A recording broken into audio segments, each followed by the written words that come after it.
Nuumo by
Kankama,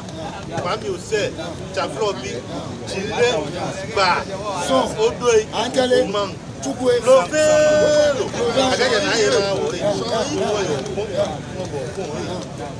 Odaano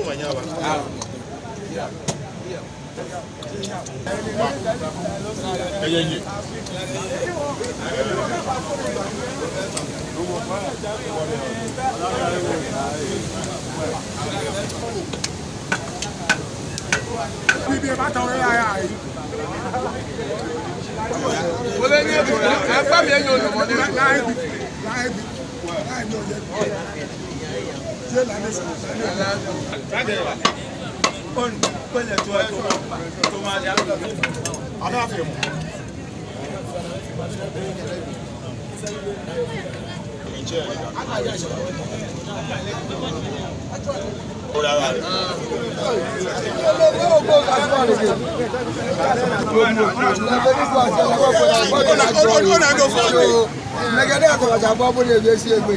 Akaya to lo na ka ba gbe se ke.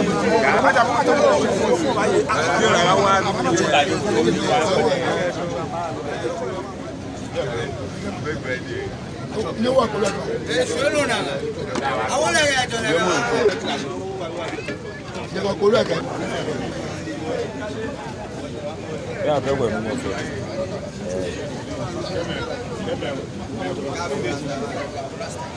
Mana?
Kenklen wo hanye fe ujiku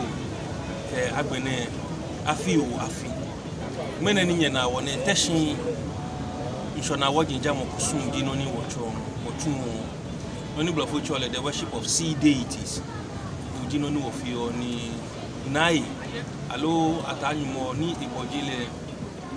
bene boje enu yemi ni ikeboje ibi ne ke ha design ni wo ke hishin insho fita wo he insho ejinoko ni ewa adisa ye ono fe no ni wofio mi ye wo gbe fan mi ye wo ni elimi ke ono fe no ni wofio insho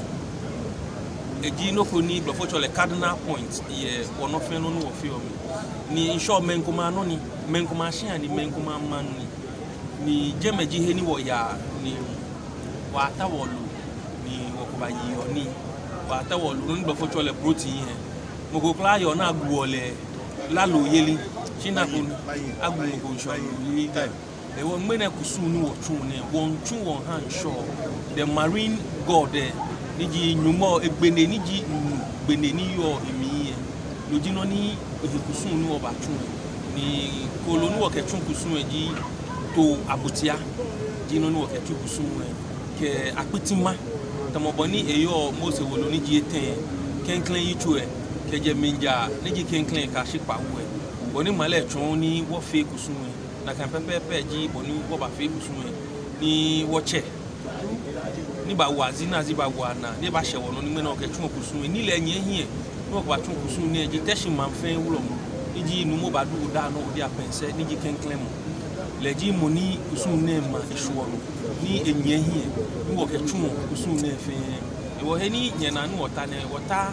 Teshie chiena ye wo sure na ekoni wo ke tun ne ken kusu ne ni kusu ne eji dufo ni yo afile mi na agbejufo dani abala agbe mi ye na agbejufo ni yo mi ye no ji be ni imeji ye watashi ni aketun ne ken kusu ne ni imeji hun ke gula ame kan afile ni yo ni wo se wi mo fi o ye kama abaye mo wa wi bia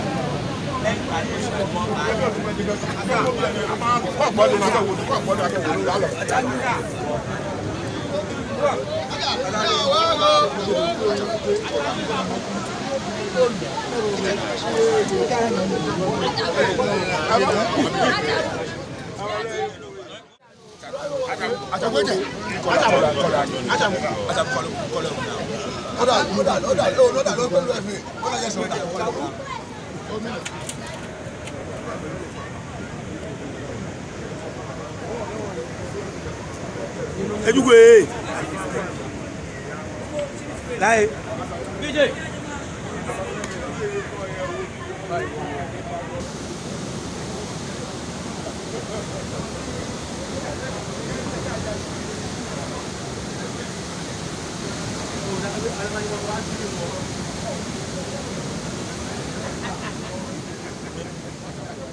Je koji gbe fe de maye mi ha kwalo e ke to ebulo e fe afi ani bani na wọ́n fe mo wọ́n sa gbo bene wọ́n yin shifeneke mi Nuumo Badu Odaano Odiapenser ni jikenke Osabu-Ayiku vlog chewe fe icho kele musu fe icho ngene lebi ne ma wo dromo na ne wo ba fe wo kusu fe pepe fe ni wo kan bi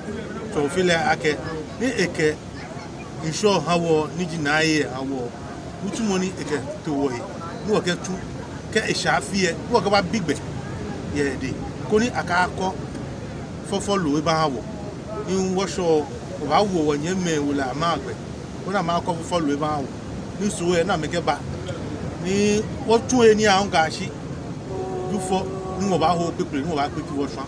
wo mene wo tu wo na e ni mutumo ke je mena on ga shi so we wo nyemi twa no manya ba ya amen wo kuso ni eno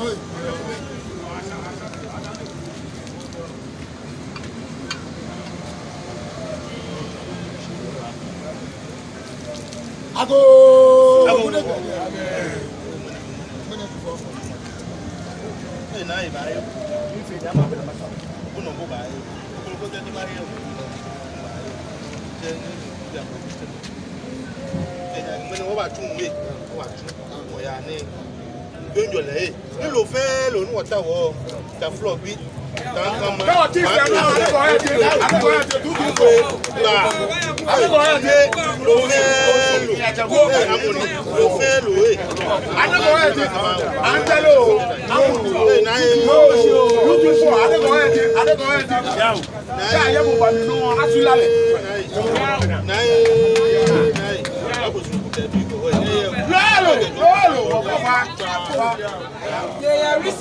Nuumo boy of fun, okay?